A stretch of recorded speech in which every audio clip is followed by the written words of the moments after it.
Well, hello everyone. I hope you can see me and hear me, but I have a frozen screen here, so as we work out some technical difficulties, let me just emphasize that I'm glad to see you all here today. Some of you are former students, some of you are community members, family and friends, and so on, and I am hoping that you will enjoy yourselves and that we will have some fun talking about some really cool stuff. So, as far as uh, our beneficiary, keep in mind that we are doing this hopefully to raise some money for some good causes. And that means, in this case, we're raising money for the Delaware Center for Justice, which is a nonprofit organization that provides services to justice-involved youth and adults, and makes a huge impact in, especially in the lives of at-risk young people, especially people of color. And so we see this as part of our contribution to the Black Lives Matter movement as best we can. Just to be clear about that. And of course, the DCJ is also celebrating its 100th anniversary this year, so it seems like a really timely thing to do and hopefully make a difference. So I'd like to also thank Sarah Fulton and the gang down there at Spur Impact for helping us with the registration and donation aspect of all of this. My daughters, who are my media crew, my technical crew, and my maitre d' for this evening, and also the artists who produce the amazing work that we feature here, Kaylee Whitman and Crystal White. Please don't forget that the link to the handout is in the description below, so there's some materials there that might be helpful. And today's topic, as last week, I'll provide a little bit of a recap, not to go into all that detail because there's other things we want to do today. But again, it's an incredibly complicated story with an immense number of connections and loose ends and so on, and speculations that could take us down a million rabbit holes. So I'm going to try to stay as focused as I can stay, but I really do think it would be helpful to answer your questions. So if your questions will help guide me, I really do prefer to operate by teaching by answering questions. So with that in mind, then last week we did talk about what we talked about was the miraculous discovery of the Dead Sea Scrolls, the mysterious suppression of the Dead Sea Scrolls, and the remarkable dissemination of the Dead Sea Scrolls, and pointed out that they're very important for a number of reasons. Of course, they're the oldest versions of any of the Hebrew materials that we have, and also they are produced at a time when it seems as though Judaism, late Temple Judaism, is going through a lot of changes, a lot of different forms of practice, no standardized text. So this is during the time that the text is being standardized, that the language is being transformed, and culture is changing dramatically. And so really what we're seeing here is the DNA evidence in the evolution of Judaism to Christianity. In that process, we're seeing how a form of Judaism kind of influences through its rhetoric and through its practice new forms of practice that basically become kind of almost unidentifiably Jewish. And again, at that point, we have a Jewish form of Christianity and a Gentile, non-Jewish form of Christianity. And then when the Jewish form of Christianity is wiped out with the temple in 70 CE, all we're left with is this Pauline Gentile Christianity. So all of this is going on during this period. These texts are buried during this time. They are collected and in some cases produced during this time. So again, there's a lot going on here. So one of the things we also emphasized last time was the importance of the Babylonian captivity and the importance of the Persian influence on all of this. And let's remember that the Persians are the ones who finally conquered the Babylonians, liberated the Jews. At that point, they started to be called Jews because they were allowed to go back to the Judea, or the Judaic municipality by Cyrus of Persia. And so at that point, we see a real spreading out of the various sects of Judaism. Some Jews stay behind in Persia, move to Persia. Some Jews stay behind in Babylon, and some Jews return to Judea. Now, the initial Jews who returned to Judea have not been that thoroughly Persianized, even though at this point, this whole period of time is the Persian period, because from that point on, Persia is the ruler of the world in which Judea is located. But there hasn't really been enough time at that point for the Jews who returned directly to Palestine to be that directly influenced by the Persians. So their practice picks up with the temple practice and the sacrifices, because Cyrus funds them to rebuild the temple. And so now they're able to resume their sacrifices. So again, this Persian period is extremely important. The classical ancient Hebrew language is starting to be forgotten. Aramaic is the vernacular language. Later on, there'll be the development of a new modern kind of form of Hebrew that's not biblical. So at this point, in fact, we're seeing also the translations of these materials into non-Hebrew languages, Greek, Latin, because these are the languages that the contemporary people are speaking. Yes. Speaking of making sure languages are understood, can you ask if people are able to hear and see it, if they can comment? Hey, are you able to hear me and see me? Am I talking to anybody? Or so a response or two in the chat, in the live chat would be really helpful here. Okay, so there's at least one. Okay, great. Okay, so I'll have to assume that at least some manner of success is being achieved. Great. Oh, good. Okay. All right, I feel reassured. And of course, during this time is when this shift to, okay, so now we got a lot of enthusiastic response, so we're all good. So another shift now is to new forms of practice, and again influenced dramatically, I think, by Zoroastrianism. I think even the ones that return to Judea immediately are going to feel the pressure here, because what we find in Zoroastrianism that we don't find prior to the Persian contact, and I think we mentioned some of this last time, but it bears repeating, what we find in Judaism subsequent to the Persian contact and not prior to the Persian contact is the concept of heaven and hell, the concept of day of judgment, the concept of a spiritual immortality, a personal immortality, and so on. And we don't see any explicit reference to any of that in the Hebrew scriptures, but we do clearly see references to those ideas by the time of Jesus. Jesus doesn't invent those ideas, but he champions them. So what we're seeing then is somewhere along the line, those ideas are introduced, and it seems again that the smoking gun is the Zoroastrian practice of the Persians. That these are the ones who they're favorable sources of assimilation, and we do get concepts of heaven and hell, day of judgment, personal immortality, good God and bad God, God and devil, and so on and so forth. Okay, and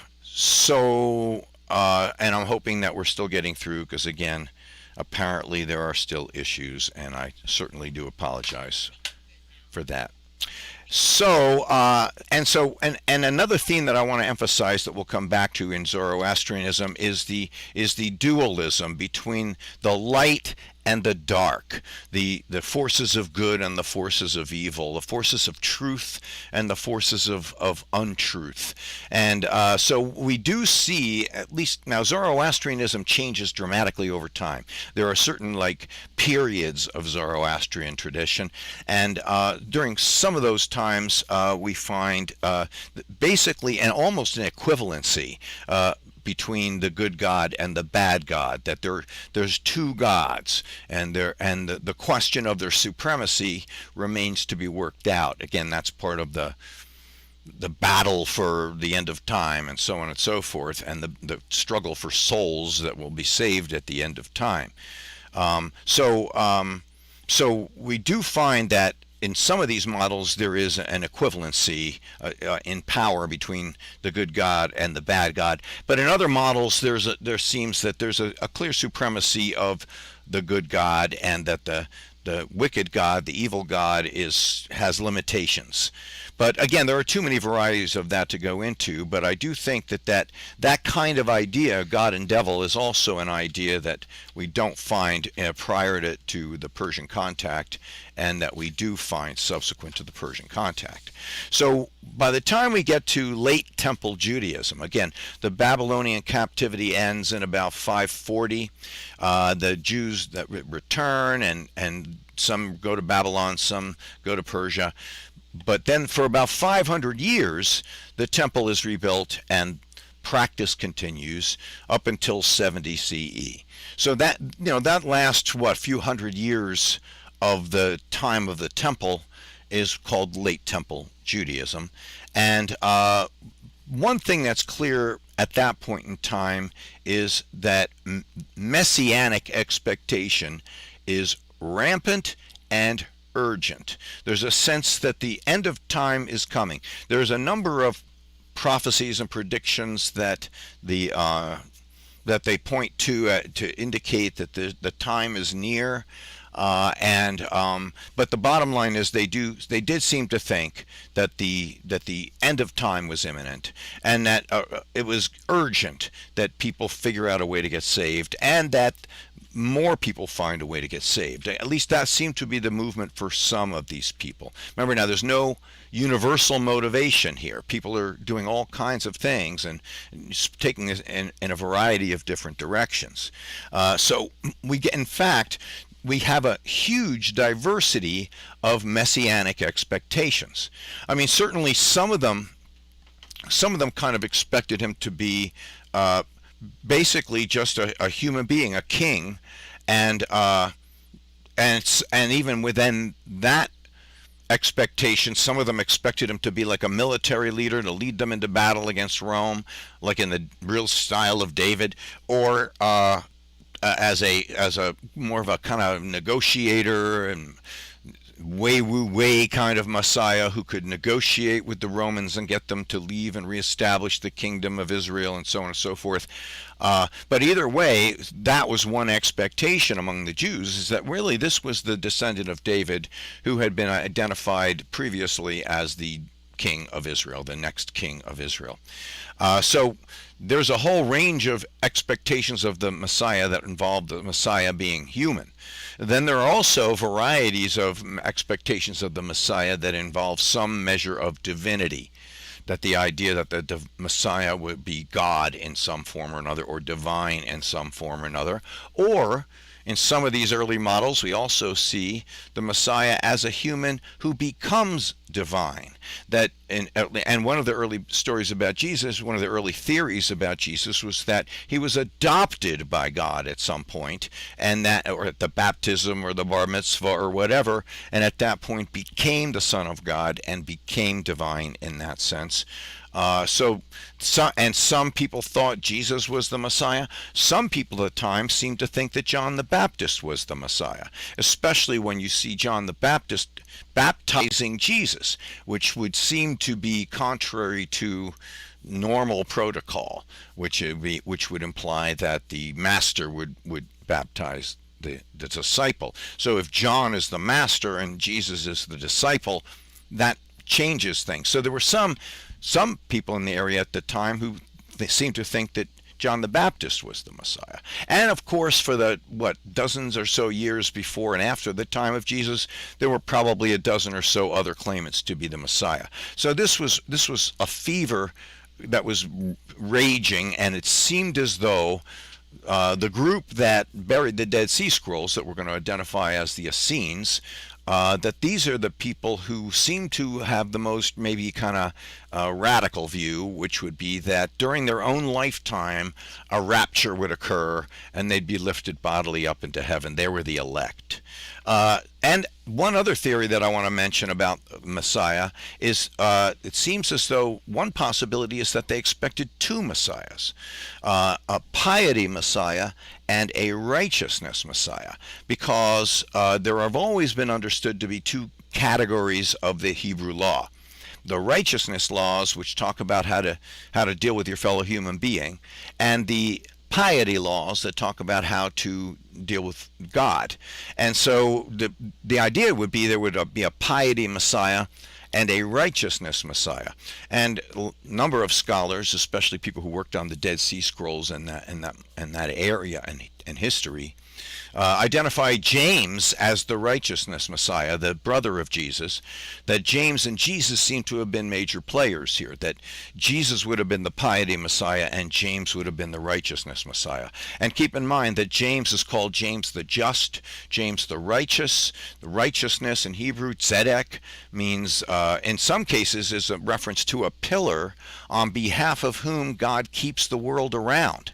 And that makes even more sense when you remember that it was the death of James, the pillar, that led to the destruction of the Jewish rebellion and the destruction of the temple in Jerusalem, which arguably was the end of the world. So one way to see it is to understand James as the tzaddik on behalf of whom the world is maintained, and then when he dies, the world comes to an end.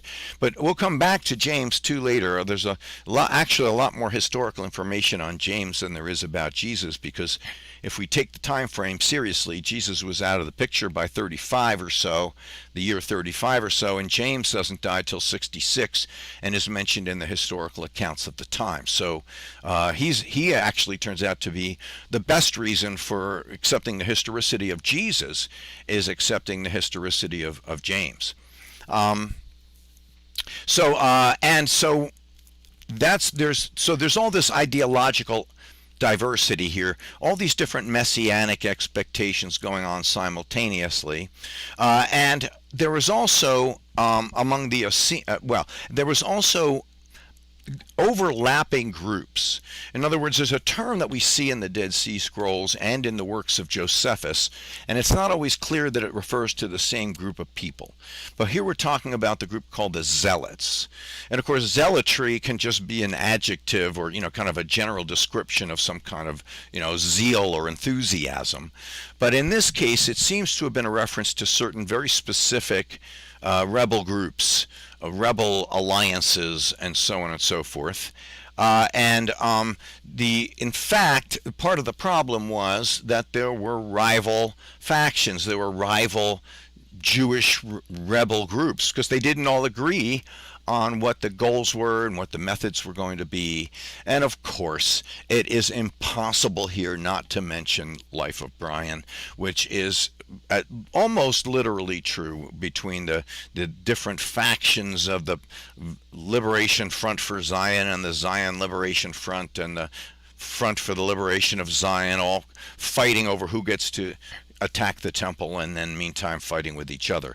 And in fact, arguably, that we don't, when we picture these rebellions, what we don't want to picture is Luke Skywalker and his incredibly well-equipped rebel alliance. What we want to picture is a bunch of just, people throwing rocks at things or carrying pitchforks. And so we don't want to picture some kind of vastly organized institution, but rather just a movement and a lot of conflicting senses of what the points were. We see a lot of that now, even now, among some of these early movements like Occupy Wall Street and the early days of Black Lives Matter and so on, where it seems as though there were not clear what the motives were, and different factions may have had different motives, and so on and so forth. So That's pretty much what we see here.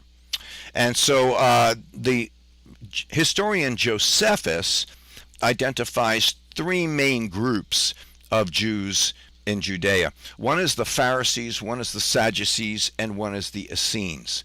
Now, the Essenes are not clearly mentioned in the Gospels. There is some suspicion among some scholars that when the text talks about the Ebionim, the poor, that this would be a reference to the sect.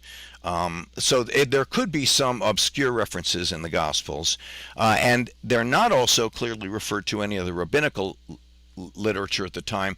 But here's the thing, is that their practice was significantly different from the Jews, that it's not clear that the Orthodox Jews would really even have seen them as Jewish. So it's not clear that they would have necessarily shown up in those surveys and the what do you call it, the audits and so on of how many people live in the area, and so on. So it's worth mentioning now. It's what I would really like to do is spend a few minutes talking about the Essenes. And the term Essenes, as far as I know, refers to some kind of the holy ones or something like that, and they would probably only have been called that by outsiders. Again, as far as we know, they called themselves the Yahad, the group, the sometimes translated as the sect, and at that point, but Yahad kind of means together, the community, the group, something like that. Now, we generally, I think, people have tended to think of the Essenes as these desert-dwelling, chastity-practicing, vegetarian, Baptist type lifestyle, extremely austere, living out in the desert, waiting for the end of time.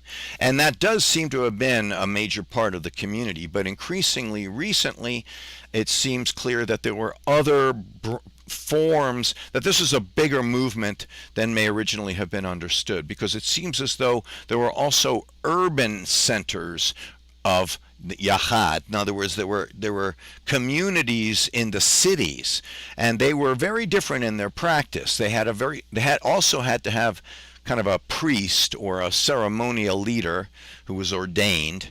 But they were allowed to be married. They were allowed to have private property. They were allowed to raise their own kids instead of communally, and so on and so forth. So it could be that there was more than one kind of sect: the urban dwellers, and the what they call the forest dwellers, or the desert dwellers. Desert is probably a better translation, and also the desert dwellers, the ones that we are probably more familiar with, had a very strict hierarchy. There was, and it's clear from some of their own writings that certain people got to sit in certain seats, and other people got to sit in other seats, and you never got to sit in that seat, and so on and so forth. So there's a real clear hierarchy here, and we'll come back to that later. But there is no such clear, sharp hierarchy among the urban communities either. And there was less emphasis on sacrifice among the urban dwellers. It was more kind of synagogue, like locally oriented, and so on and so forth. Anyway, so the fact is, again, this group is probably more diverse than we may originally have given it credit for. There are probably more different kinds of Essenes than we knew. And again, what happens is, I'm guessing, and again, to some extent, I'm not going to worry about whether or not this is true. This is my argument, okay? This is what I've concluded, and I can go through all the details of the arguments if there are questions. So we can come back to some of that. But it does seem as though that in Persia, either the Persian or the Babylonian Jews returned to Judea somewhere around 150 to 100 or so BCE. There seems to have been a Jewish rebellion or a backlash against the Jews that took place in Persia at the time, and so that may have been one of the reasons why the Jews felt like this was the end of times. It was a sign that the world was coming to an end. And so it's kind of guessed that Qumran is occupied, as we said last time, from around 130 or so BCE all the way until around 68 or so, when again the Romans destroy it as part of the destruction of Jerusalem and the temple and so on. Now, here's the thing: these Jews who returned, their practice was very different than the mainstream Jews who were basically temple oriented, these late temple Jews. First of all, the Persianized practice was not necessarily keyed to the temple. They did a sacrifice, but it didn't have to take place in the temple. And also, they very significantly had a solar calendar as opposed to the Jewish lunar calendar. So what this means is that the dates of the sacrifices, the dates of the festivals and holidays, did not match up with the mainstream community, with the mainline community. So it means that when we look for parallels between the two communities, as we do later, we're going to have to be loose about that, because the lunar calendars and the solar calendars don't exactly line up. Just want to pause for a second. Any problems or questions so far? Anything I've said so far that's unclear, or if it fits out for a little while you didn't hear something?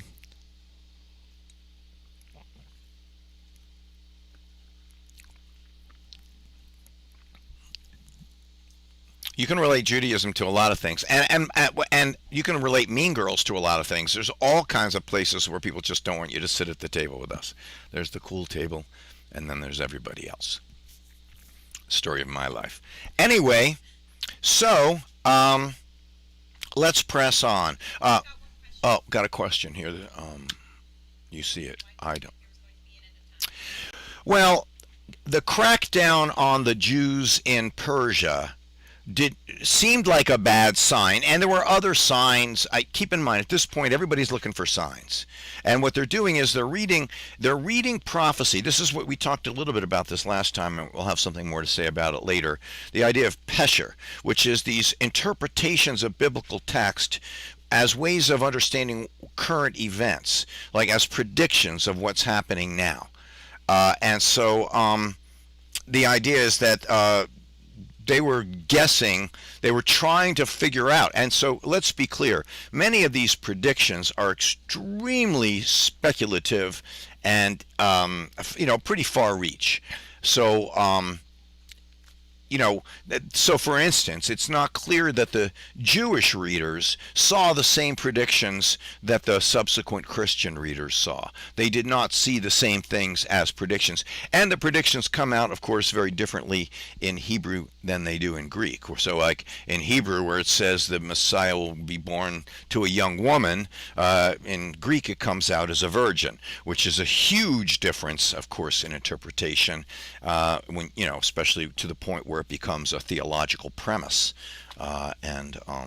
Anyway, so other thoughts, problems, or questions? Okay. All right. So there are other features of this Essene community. One feature was that there was a probationary period to enter the group. You weren't allowed to enter right away. It took, in some cases, years. You had to, give stuff away and come to a lot of services and, perform certain rites and cleansings and all kinds of stuff like that. You had to give up all your private property. Again, the desert dwellers did not accept private property. The urban dwellers did, but not the desert dwellers. Another thing we find among the desert dwellers is misogyny. It does seem as though the main cemetery was only for men, and the women were buried in the periphery. It does seem as though a number of the ceremonial meals were exclusively male, and we'll come back to that later too. And that the women would have been reduced to certain roles in the community, whereas in the urban communities we do find, at least as far as we can tell, because we're just learning about this now, probably a stronger role for women. In fact, to the point where we know that some of these early Christian communities had women as the heads of the communities. It really isn't until then I think later Christianity that kind of shuts down the participation of women. Some of the major players in the early period were women. So they were also practiced baptisms and cleansings, and after every day they would bathe, and every after they went to the bathroom they would bathe, and there's a lot of cleansings going on. They had very specific rules for going to the bathroom, and if any of you coprophological fans out there, if you're interested, we can go through that later. But and they were basically temple purists. I mean, they believed that the temple was being abused by the current occupants, the priesthood, who was basically corrupt and arguably in some cases might not even really have been Jewish, but were appointed by the power structure to kind of maintain the religion, which at this point was a cash cow for the institution, because people had to come from elsewhere and buy sacrificial animals and all the services and stuff from the temple, which basically made it a pilgrimage and basically made it a huge industry. So there was a lot at stake here. That's the story of Jesus overturning the money changers' tables. How he's objecting to the commercialization of the whole thing and the basically parasitic nature of that industry.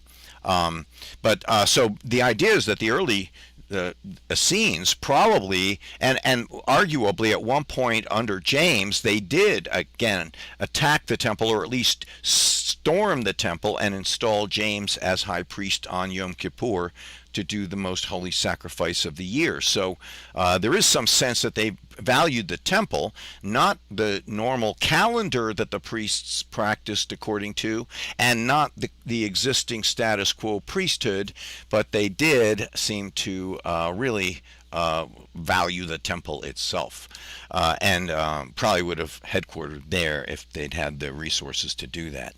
They also clearly believed in an imperishable soul that would encounter some final place of peace or torment.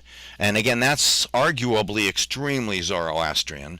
That kind of dichotomous eschatology between heaven and hell is again pretty much the story of the bridge across the chasm to the paradise, and you would fall off the bridge if the bridge was too narrow into the pit.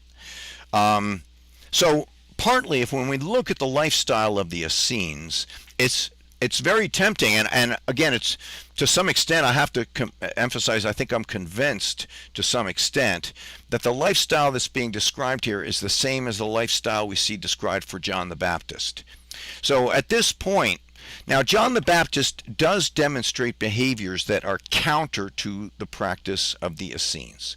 For instance, the desert dwellers took their meals together. They did everything together. It was very communal. John the Baptist was known for being a loner, for being isolated, and so on and so forth. But at the same time, the celibacy, and in John's case, arguably, according to tradition, the lifelong celibacy, because if you came to the Essenes as an adult, then you'd probably been married. I mean, in that time, people were, that you'd get married at 13. If you were, 18 and not married, people would wonder why. And so by 13 or 14, you would definitely be married. So if you came to the sect later in life, that would mean that you probably had some kind of marital life. But John the Baptist was known to have been a lifelong virgin, and so one of the theories that appeals to me, and again, I'm not going to go through the whole justification for it, is that John the Baptist seems to me was probably, again, this may be very specific. Here's my guess: was an orphan who was adopted by the sect, raised by the sect, and then broke away at some point, maybe to form his own sect that was extremely similar in various ways to the Essenes, but avoided some of what he would have taken as the hypocrisies of the group, and so on. And so arguably, now, so that accounts for the similarities, it also accounts for the differences. And I'll take it one step further. And again, some of this might just be my cockamamie theories, but it's not just me. I mean, I'm getting this from books, but again, there's so many different arguments and so many different pieces of evidence that can be interpreted in so many different ways. But at this point, my best guess is, and we'll come back to this again later, is that John and Jesus, James and Jesus, the two brothers, were probably disciples either of the Essenes or at least later of John the Baptist's, and that they then split because they disagreed over certain features of John's teaching and each other's teaching. So that's kind of where I'm heading here as we move increasingly towards seeing how this influences Christianity. But again, it does seem as though the lifestyle that we're describing here is very similar to John the Baptist's lifestyle, except for the communism of it, or at least what I would call the communalism of it. I don't know if you want to invoke communism here. And so, for instance, in some of the ancient historical materials of the time, this is how we see the Essenes described. They numbered some 4,000 who resided in many towns throughout Judea and who avoided the cities on account of the immorality of the urban inhabitants. They lived in communal houses in which individual property and earnings were handed over to the superiors. Those who wished to join the community had to follow a 2-year period of initiation. They lived as ascetics, rejecting pleasure and passion, and opting for frugality and simplicity in the food that they ate and the clothes that they wore. They also abstained from anointing themselves with oil, which would have been a very typical kind of Hebrew practice, a Jewish practice, and again, the fact that they didn't want to do it would have marked them as a little odd. They wore white garments and immersed themselves daily in this purification bath. They did not, again, if you're going to go into more detail here, they did not go to the bathroom, use the toilet, excretions on the Sabbath. And during the rest of the week, they had a very special remote place to do it. Remember, there are all kinds of purification laws in Judaism, and especially in this radical form of ascetic Puritanism. Anyway, they also did not practice marriage because, again, women were licentious, is how it's described, according to them, that they didn't want to get involved with women. Although, there were some Essenes who did practice marriage and had kids and so on and so forth. They did not practice slavery very significantly, and did not participate in the normal sacrifices and things because it wasn't taking place on their schedule and because they did not believe in the authority of the priesthood at the time. Anyway, and again, very significantly, they believe that the soul has this afterlife after the grave. These are all how they were described at the time by the contemporary historical accounts. Problems or questions so far?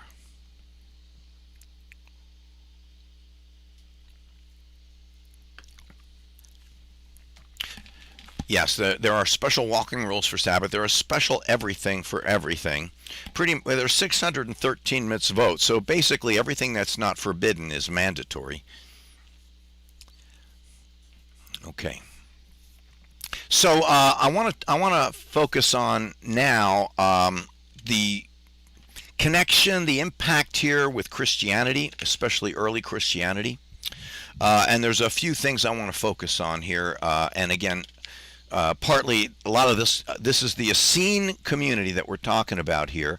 And let's remember that among the Dead Sea Scrolls, we find, the parts of all the books of the Torah for the most part. We find, other materials, other apocryphal materials, and so on and so forth. And we also find a number of writings by the sect. In particular, the manual of instruction and copper scrolls and things like that. Well, the copper scrolls are different. I want to come back to that later too. But so there's a number of writings by the sect itself, and one thing that's immediately obvious when you read some of that stuff is rhetorically, it reminds us significantly of some of the chapters in the gospel accounts, some of the stories in the gospel accounts where the rhetoric is very similar of, the Son of Man and the right hand of God and, riding the clouds. And I mean, the very apocalyptic, very dramatic rhetoric that in some cases kind of seems lifted word for word from the Dead Sea Scrolls into some of the writings, either the letters or the Gospels themselves. And so that's one thing we see right away. But also in the Essene materials, in their own writings, we find a reference to a character known as the teacher of righteousness. The Hamora Hatzedek, Zedek again being the teacher of Zedek, of righteousness, of justness, of perfection, because that's the idea. The Zadok or Zedek would have been considered later on. That theology comes to be thought of as perfect man theology, which later even Muhammad kind of gets worked into by the Muslims. And so the teacher of righteousness.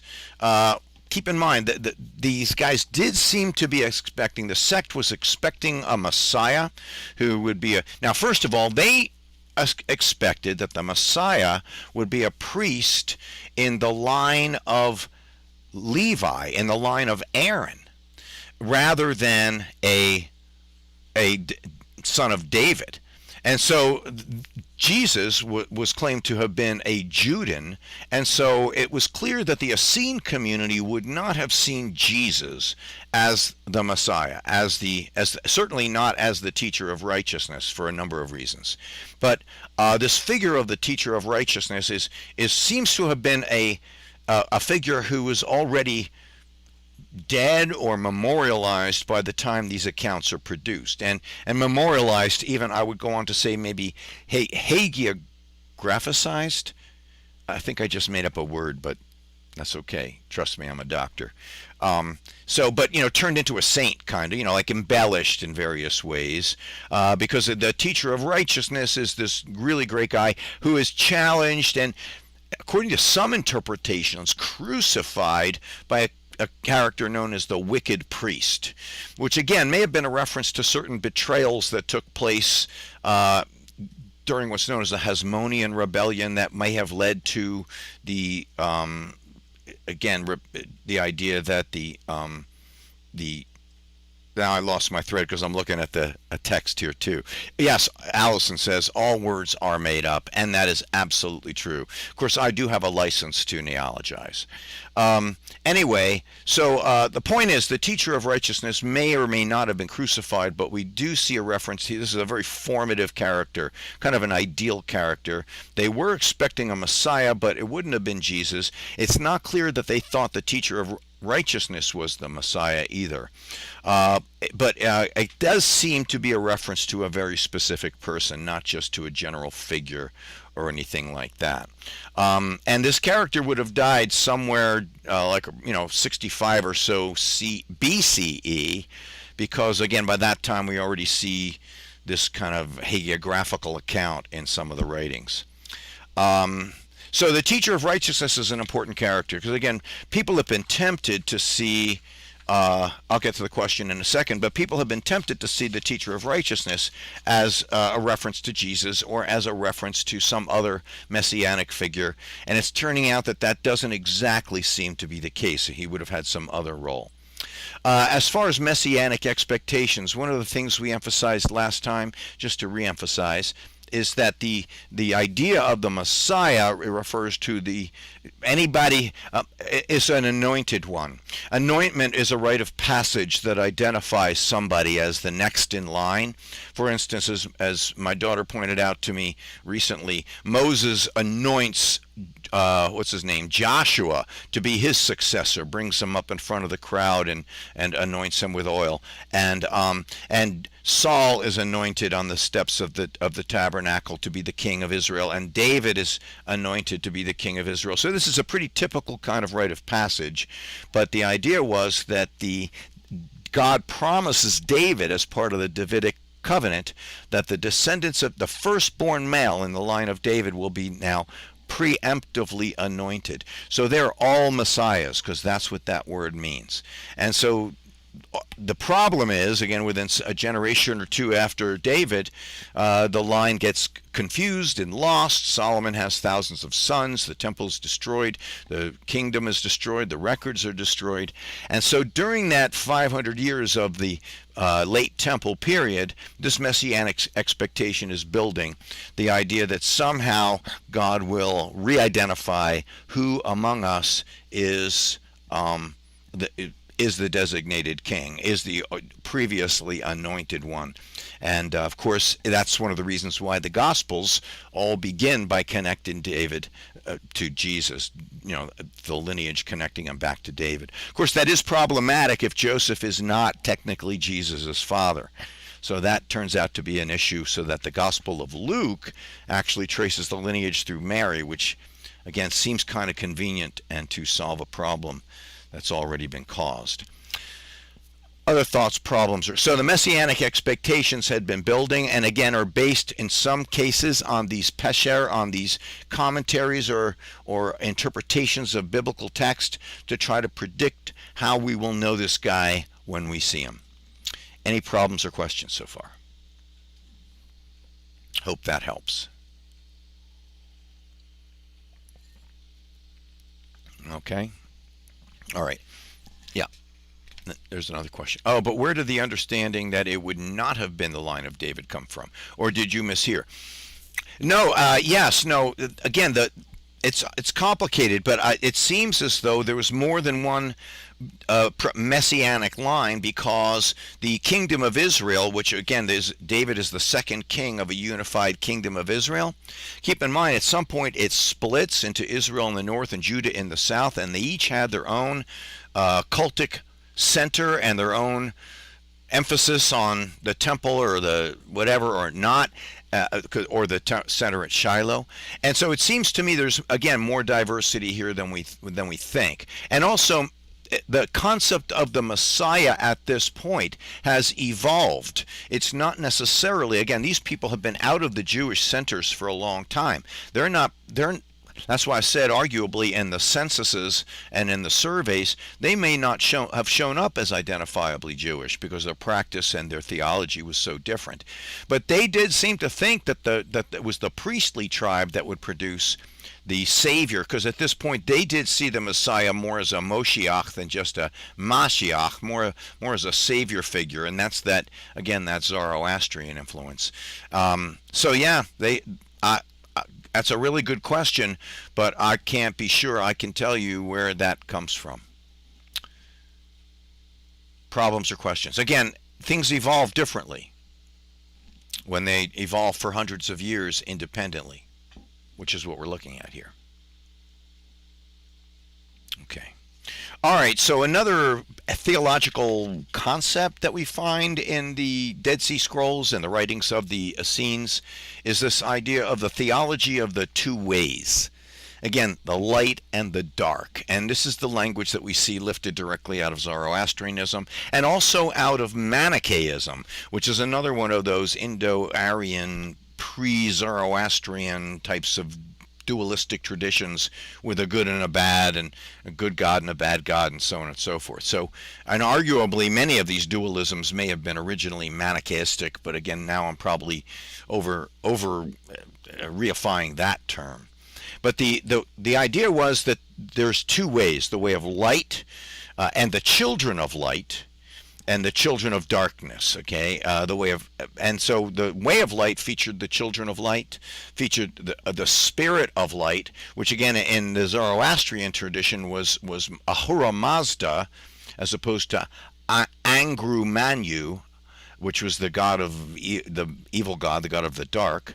So the way of light is also associated with truth, and is also associated with the Messiah and or the teacher of righteousness. These are the heroes of that branch, of that sect, of that persuasion. And then you have the way of darkness. The way of darkness featured again the children of darkness, featured the spirit of darkness, again Angamenu, or it takes on many names because again we're talking about different languages. But and you know this demon of evil that's we associated with the devil or Belial or Baal or a million of these names that are found in these materials, and that life leads to torment as opposed to salvation. And so there will be, according to this model then, and again we see this directly influenced by Zoroastrian tradition, we see that there will be a day of judgment, a last day, a last judgment at the end of time when the Messiah will sort out, and that's the role of the Messiah now, is to sort out the two sides, the follow children of light from the children of darkness. He will save the elect, again, the group that has the chosen ones, who have basically chosen by the forces of good, and have chosen the forces of good. Because another thing we find here that we don't necessarily find so clearly and explicitly in the earlier tradition is the concept of free will. The idea that these people are choosing to align with either the forces of good or the forces of evil. And that in the meantime, though, until that last day of judgment, the elect need to keep themselves ready. That is to say, they have to maintain their holiness through the baptisms and the cleansings and the priestly whatever way I call it, performances. I'm trying to think. Ablutions is, I guess, the word I'm looking for, and so on. So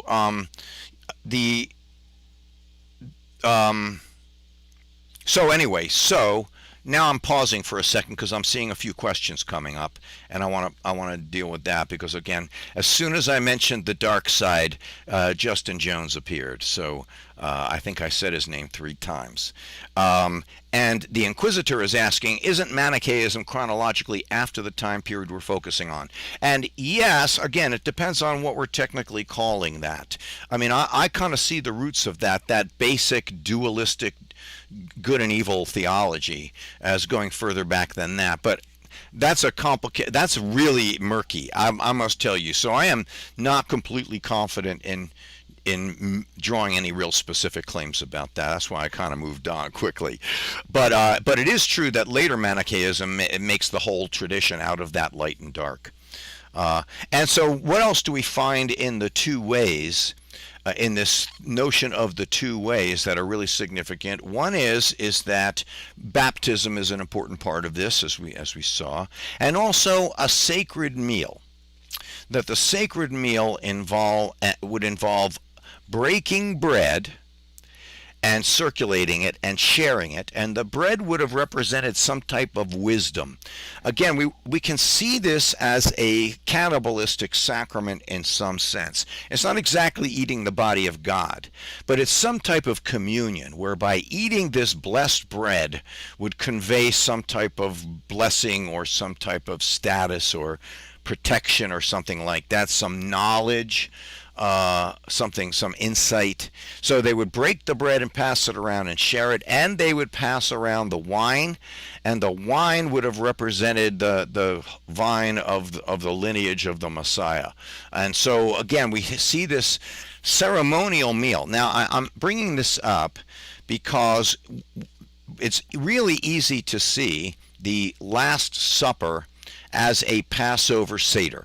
And I know for years I've taught this in the classroom, and I still probably will, because it's still in some sense probably something very much like that.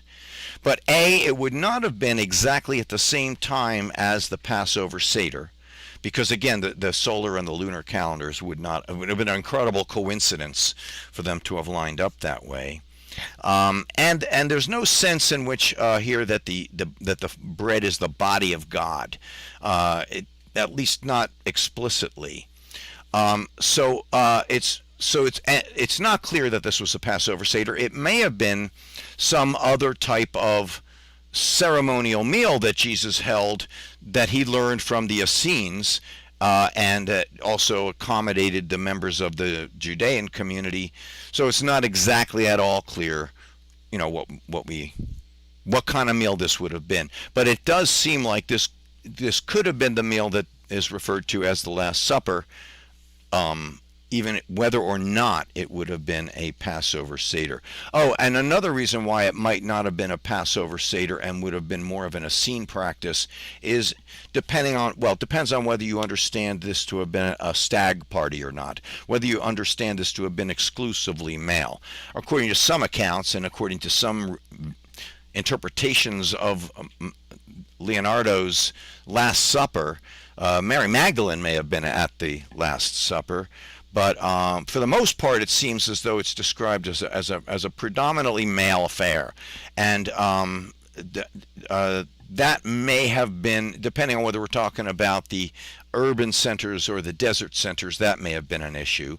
And of course, if Mary Magdalene was involved, then that would have meant that this was not a typical Essene practice, because if women were involved, and arguably, I do think she was there, frankly, again, based on my reading of the Gnostic Gospels, and that's a little bit of a shout out to the next series of talks. But anyway, so we see a number of these features. So now we get to talk about, like, what is the exact connection with Christianity. Again, the early Christian writers were interpreting, and some of these guys were Jewish. They were Jewish Christian writers, and it's not until 45 to 50 that we start to see even the emergence of a Gentile, non-Jewish form of Christianity. But the ancient sectarians were interpreting biblical texts as though they foretold events that were happening during their time. So, and of course, scholars disagree with that, but that also gives them extreme latitude to interpret text according to convenience in a lot of ways. So that's an important factor. As far as Jesus' connection to the Dead Sea Scrolls is concerned, we don't know his exact connection. But here's the thing. It does seem at times as though, and especially if you read it the way I'm suggesting how we read it, is that that he deliberately went out of his way to violate their protocol. The same way he seems to have gone out of his way to violate a number of protocols in the gospel accounts, which again, the gospel accounts are not necessarily accepted by the Essene group. That's the product of the Pauline tradition. And mostly, as far as we can tell, the Gentile traditions. But so the fact is that he does, at one point, for instance, in the Gospel of Luke anyway, Luke reports that a dispute arose among them as to which of them should be regarded as the greatest, because they were sitting at the table and they were going to be distributing everything according to rank. And Jesus said to them, the kings of Gentile exercise lordship over them, and those in authority over them are called benefactors, but not so with you. Rather, let the greatest among you become as the youngest, and the leader as one who serves. So it seems like he was deliberately overturning the protocol that the first shall be last, the last shall be first. And again, I want to emphasize that from what we can tell, there were strict protocols for seating, for burial, for who got the first of everything, and Jesus seems to have deliberately violated some of those protocols, including if he had women as part of his inner circle. That would have been another violation of protocol. Now, there's, again, nothing in Jesus really that links him to the teacher of righteousness, because first of all, the teacher of righteousness would have lived probably maybe as much as 100 years before Jesus, and the teacher of righteousness was a very angry figure. I mean, he seemed to have been praying for God to avenge him, and the expectation was that, he was a martyr and God would avenge him. And whereas Jesus, of course, we don't see much about avenging anybody. We see turn the other cheek and so on and so forth. And there's nothing about salvation in the teacher of righteousness depending on believing in the teacher. In other words, that concept of Jesus as the Savior, that all you have to do is believe in Jesus and you will be saved, that we don't see any of that theology associated with the teacher of righteousness. So it's pretty clear to say that even though some of the early suspicions and speculation linked Jesus to that figure. It doesn't seem to have been the case. Jesus, but here's the thing: Jesus may have found in this group a theology that was extremely conducive to his message, and a practice that was extremely conducive to his message. So again, what I'm trying to suggest, the way I'm coming to see this, is that Jesus was either practiced for some period of time with the Essenes and or John the Baptist, with his brother, and at some point broke away to form his own sect. And his sect was very not kind of anti-temple. We don't need the temple. At one point he even threatens to tear the temple down. He says we don't need to pray, and we can pray in private. At least this is the way he's depicted in the gospel accounts. So Jesus seemed, you don't need to be circumcised. You don't need to practice the dietary codes. You don't need to practice the hygiene codes. Jesus seems to be, at least in the gospels that we see in the Pauline accounts, totally dismissing most of what is practiced as Judaism at the time. And so it's not clear to me that he's linking. So he is pissing off people right and left, and of course that's no surprise because we see what happens to him. But he again, he arguably would have been a member of the sect. And here's the thing: he would have come to the sect probably as a young man, which means probably would have been married. And again, unless we want to somehow suspect that Jesus sprang fully formed out of the brow of Zeus, there's every reason to expect that Jesus would have been married. And again, a number of theologians, especially Gnostic theologians, suggest that Mary Magdalene would have been his wife. But doesn't Paul note that James and company all still follow the dietary codes and so on? Yes, James, that's my point. Jesus seemed to have been not a temple purist, but James was. And I think they split on that count, because James is the one who does insist on you got to be circumcised, you got to practice the dietary codes and all that. And that's why Jamesian Christianity was only ever really preached to the Jews, and certainly wasn't very enthusiastically received by anybody other than Jews.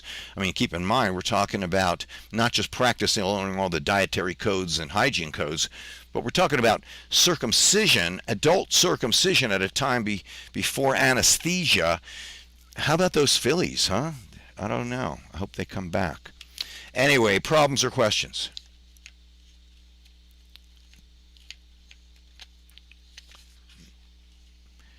So, la-di-da.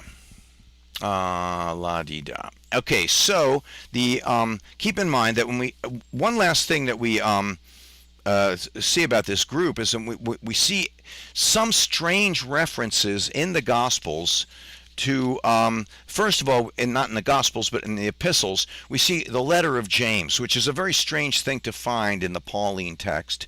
It's very anomalous in a lot of ways. But also, some scholars suggest that the letter to the Hebrews may have been written to the Essenes. Because a lot of parts of that text seem to be, or a number of parts anyway, the main portions, seem to be concerned with proving the superiority of Jesus over several other persons who are seen as the Messiah or candidates for the Messiah, or these eschatological characters who are either superior to Jesus or something else. So they're really clearly arguing to these groups that Jesus is this guy, and it does seem as though at least possibly the Hebrews that they're referring to there would have been the Essenes. Anyway, so thoughts, problems, or questions so far? Is there anything I can follow up in more detail here? Because I tried to kind of keep it lean, but there's obviously so much more that we can connect this to.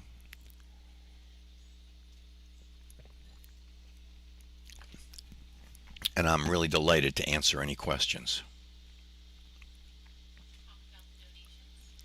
Oh, and so let me mention that the donations, I think at this point, before today, we had, do we have anything new? Over $600. Yeah, $600 have been raised. More than $600 have been raised, and that was, I think, before today's event. So maybe. But remember now, I'm just really grateful for those of you who have now managed to stick it out for all these different lectures, and those of you who will watch this later as well. I'm grateful to be able to share this with you. Whether again, my goals here are dual. On the one hand, I'm trying to do some service, and also I'm trying to provide some education and have fun doing it. Because again, over the years, it's just seemed to me consistently that there's a class of people, I don't know if there's a name for them, but who seem to enjoy this kind of thing, who seem to enjoy thinking about things and looking at things from different perspectives, and rethinking things. And so again, what this gives us is a chance to rethink the history of early Christianity and late Temple Judaism. Again, and what it gives us is the sense to see the stages in between. Like how would Jesus have come to this kind of status, and how does this early Christian tradition come to focus on him in that way? And so I think that the only real serious challenge that this would represent would be to some type of ahistorical opinion about this, that somehow these events are taking place outside of time. It reminds me, if this is too geeky, I don't know, but in the 60s, 50s and 60s, there were two huge scholars of Zen Buddhism, Husha and D.T. Suzuki, and they were arguing over the nature of Zen Buddhism. And Suzuki's idea was it was completely trans-historical, had nothing to do with history. And of course, Husha, being a historian, was able to show how one step led to the other, and all the textual record and everything. But the question is whether you want to see these things as somehow operating outside of time, or whether you want to see them as more plausible, as actually taking place in time, and seeing how Jesus could have found a group that was conducive to his message and was able to make use of that, and then the message seemed to flourish after his death, which is really what seemed to happen, because certainly by the time he died, it seems as though it had dwindled to almost nothing, and then resurged in the immediate aftermath of his death. So, suggestion: Jesus and James are predecessors of Reformed Judaism with a Geiger-Holtheim kind of divergence, differing on the importance of tradition versus the importance of universalism. I do think that, so if you want to think about James if you want to think about this in terms of Reformed Judaism, I would definitely say that Jesus was a reformer. And to some extent, both Jesus and James, I could argue, were reformers, but with different ideas as to what the original would have been. Again, keep in mind, my way of defining reform is recovering the original intention. So it seems as though Jesus was arguing that the original intention of God was not to have all these detailed laws and all these thou shalt and thou shalt nots, but just to love God and love your neighbor. According to the text, Moses' law was that particular and specific because our hearts were hard, and that we weren't ready for a more sophisticated message. And so one way of reading this is that Jesus comes along and says, okay, you're ready for a more sophisticated message, but this is what God had in mind in the first place, that I'm reforming it by bringing it back to that original intention, which arguably did not involve a priesthood. Because again, Jesus says pray in private and threatens to tear down the temple, and so on. So, and again, it's not clear that Judaism originally had a priesthood. Remember, that's formed, according to the biblical accounts, with Moses. So people were initially allowed to do their own sacrifices. We see Noah do his own sacrifice, Job does his own sacrifice, and so on. And Jesus specifically says, call no man father, right? So I definitely think that Jesus is a reformer who believed that the original form of Judaism would have been something very abstract. Love God and love your neighbor. Not the 613 concrete mitzvot, but this more abstract law. James, on the other hand, if we want to see him as a reformer, we could see that his idea of the original intention of the law would have been a pure priesthood, a priesthood that was arguably all Jewish, that wasn't corrupt, that wasn't doing sacrifices on behalf of the Roman emperor, which is against Jewish law, that didn't permit statues of the emperor in the temple, which is violation of Jewish law, that didn't stand for the emperor or the king of Herod having a courtyard overlooking the temple courtyard so he could watch all this stuff happening as kind of like an entertainment. So again, James seemed to think that this institution, the infrastructure, was corrupt but intact, that he didn't want to eliminate the institution, he wanted to eliminate the players. He wanted to eliminate the corruption, whereas Jesus, I would argue, wanted to eliminate the whole infrastructure of the priesthood. And we can argue about that, but he does say, have no father but your Father in heaven. He says pray in private, and of course, we find that among the interpretations, we find that the Catholics have priests and call them Father. So another question, of all the things in and about the Dead Sea Scrolls, what do you think is the coolest tidbit or concept? Well, I mean, frankly, I think to me, well, there's a lot of things here. But so I'll kind of end on that. Oh, so thank you, Justin, because I definitely want to come back to the Copper Scroll. So, because this is fascinating, this is Indiana Jones stuff too. So the Copper Scroll is this scroll that is, it's rolled up. Seems to have been a sheet of copper that's rolled up. Justin Jones for the win. Again, among the interpretations of this thing is that it hung on the wall of the temple, and was buried because it gives the secret location of the lost gold of the temple or something like that. That this was the secret map that told you where the hidden gold was. In fact, there have been a number of gold hunting expeditions that they've tried to figure out from these scrolls where this would be, and they've gone and done digs. So again, that's pretty wild. I think that's pretty cool. It is definitely real life Indiana Jones stuff, and of course it'd be even crazier if they find it. That would be wild. I think that the discovery and process of its dissemination is just as a scholar, just the most fascinating thing I think I've ever heard of.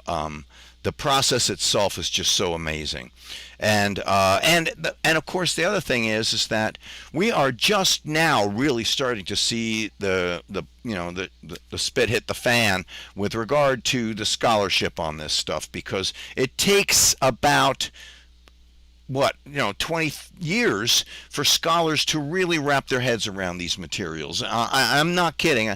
I mean, I've stumbled my way through this, and I hope I haven't botched it too bad, but the fact is, there's just so much going on here. There are so many lost texts and bits and pieces of texts that have been found, and again, what we find here in the Dead Sea Scrolls, I think, again, the biggest impact it has is its Rosetta Stone nature. It connects so many things together. It shows us how all these players contributed to this historical event at a time when everything was becoming standardized. Judaism and Christianity as well. The texts were being written, the rules were being written, and so on and so forth. Anyway, so thoughts, problems, or questions. Let me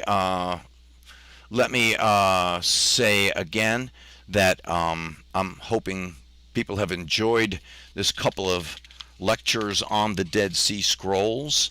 Again, this is a fascinating topic.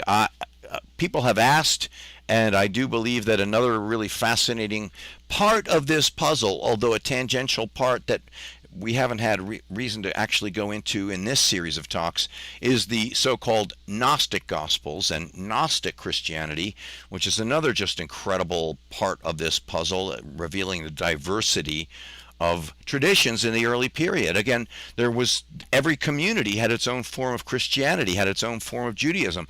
Each community had its own collection of texts. And so it's not until this post late temple period, during, again, starting during the Persian times, that stuff starts getting written down, but culminating finally in standardized versions of things. Again, the Masoretic text, as far as we can tell, that isn't really produced until around 100 or 200, which is this becomes the standard rabbinical text, and that seems to kind of condense and, amalgamate a lot of different materials. But at that point, it seems to have taken on its form. So that's a fascinating period of time, and it's something that we've had so many misconceptions about, something that we've seen in a certain way for so long. And again, to me, what it means to blow your mind is to see things all of a sudden from a completely different way. For instance, in the Dead Sea Scrolls, the Apostle Paul, one scholar at least argues that he's the guy referred to as the spouter of lies, because he never met Jesus in the flesh, and claims to have been charged by him with starting up the church. So, and of course, we also know that there's animosity between Paul and James, because Paul also is, at least according to reliable accounts, threw at some point James down the steps of the temple and broke his legs. There's actual physical animosity between these groups. And I think that's a dynamic that gets played out in the fact that the Pauline Gospels, on the one hand, prioritize the disciples, the Jewish disciples and apostles, as a link directly back to Jesus, because they hung out with him, but at the same time repudiates them by suggesting that they're not that smart, that they're weak. Jesus says to Peter, ye of little faith, and Petrus is the rock on which the church shall be built. And the disciples fall asleep, and Peter betrays them. And so the indication here, one way to understand this then, is the Pauline tradition trying to take that kind of authority and official nature, that ordination away from the Jewish church and claim it for themselves. And that really is what results in what we think of today as Gentile Christianity. So this goes off in a million different directions. So, any final thoughts, problems, or questions? I do appreciate those of you who managed to stick this out. It's been a lot of fun for me. I do. Yes, Justin. Yes. Yeah, well, yeah, I saw him in a dream, and so my vision of him takes priority. Yeah, that's pretty much how it comes out. And of course, from the Jewish Christian point of view, who is this guy? So, who does he think he is? So thank you once again to all of you, whether you were contributing or not. Again, I'm delighted to have you here, and thanks again to Sierra and Fox and for their inestimable help with the technology, with the link, the running chat here. Sierra is the hostess with the mostess. Please, if you can still watch this online and or donate. Don't forget to tip your wait staff. Next time, I think we're going to go with the Gnostic Gospels, although we will take a break. And again, you can sign up on our, there's a mailing list, I think, in the connection below. Is that correct? The link to the mailing list if you want to be on the email list. You can also subscribe to the channel or like the YouTube, the Facebook pages, and I think I'm at the limit of what I can say about social media, because I think I'm starting to betray my ineptitude. So thanks to all of you. Spread the word, and again, if there are other topics you want to hear about, I am delighted to hear about them as well. On the email forum, there's a place to leave some comments or suggestions, so feel free to use that as a forum as well. Okay? Thank you, everyone, and good luck.